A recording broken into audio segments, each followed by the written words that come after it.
Readers digest അടുത്തിടെ ഇങ്ങനെ പറഞ്ഞതായി ഉദ്ധരിച്ചു: സന്തോഷവാനായിരിക്കാൻ ഒരു വ്യക്തിക്ക് സ്നേഹിക്കാൻ ഒരാളും, എന്തെങ്കിലും ചെയ്യാൻ എന്തെങ്കിലും ഉണ്ടായിരിക്കണം, എന്തെങ്കിലും പ്രതീക്ഷിക്കാൻ എന്തെങ്കിലും ഉണ്ടായിരിക്കണം.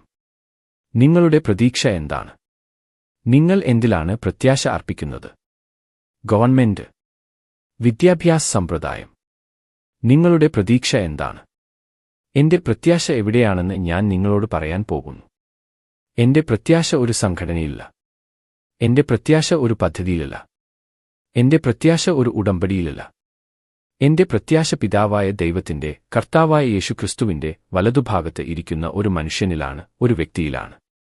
ബൈബിൾ പറയുന്നു ദൈവം അവനിൽ സ്വർഗ്ഗത്തിലും ഭൂമിയിലും എല്ലാ അധികാരവും നൽകിയിട്ടുണ്ടെന്ന്. എന്റെ പ്രത്യാശ പൂർണ്ണമായും അവനിൽ കേന്ദ്രീകരിച്ചിരിക്കുന്നു. ഞാൻ നിങ്ങളോട് പറയാൻ ആഗ്രഹിക്കുന്നു, എന്റെ ജീവിതത്തിൽ ഞാൻ ഒരു പരാജയമായിരുന്നു. ഞാൻ ഒരു പാപിയാണ്. ഞാൻ ദൈവത്തിന്റെ നിയമങ്ങൾ ലംഘിച്ചു.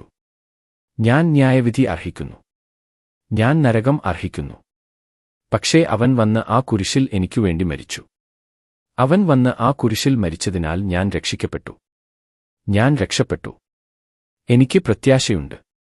ഞാൻ സ്വർഗ്ഗത്തിലേക്ക് പോകുന്നുവെന്ന് എനിക്കറിയാം. ഈ ജീവിതത്തിൽ എന്നെ സഹായിക്കാൻ ഇപ്പോൾ ഇവിടെ ദൈവത്തിന്റെ സാന്നിധ്യം എന്നോടൊപ്പമുണ്ട്. നിങ്ങൾക്ക് ആ പ്രത്യാശയുണ്ടോ?